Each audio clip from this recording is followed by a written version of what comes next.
Денес православната црква го чествува споменот на светите апостоли Аристарх, Пут и Трофим и на светиот маченик Сава Готски.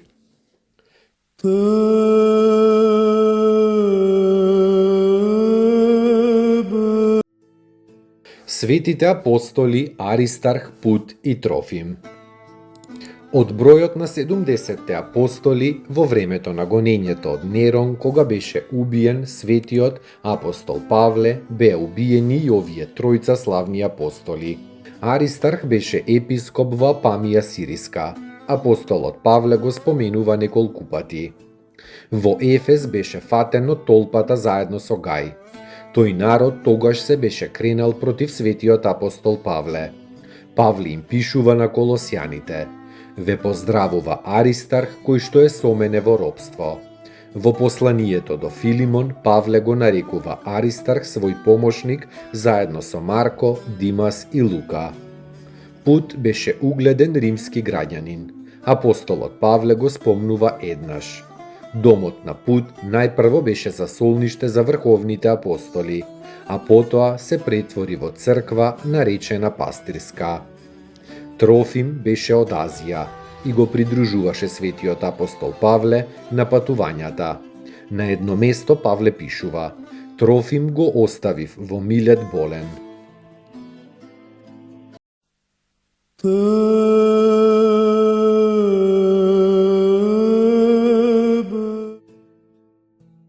Светиот маченик Сава Готски.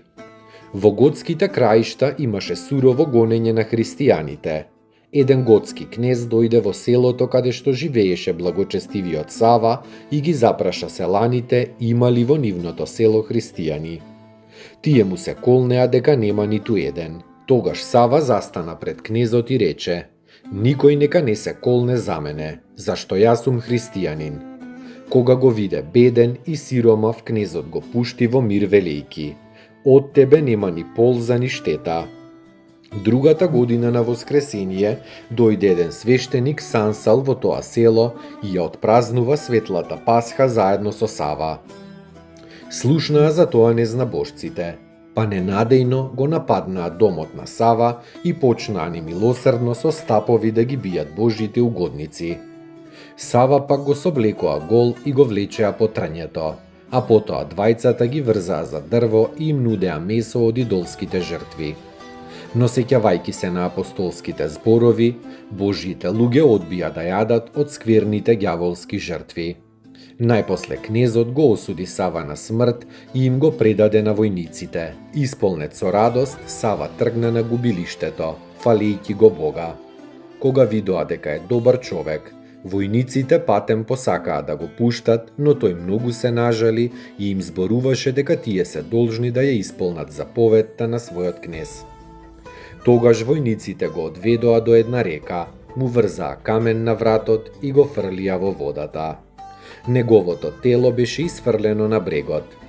Подоцна, во времето на царот Валент, војувајќи со готите, грчкиот војвода Јуних Соранос го најде телото на Свети Сава и го пренесе во Кападокија. Свети Сава пострада во 31-та година од животот, во 372-та година. Tebe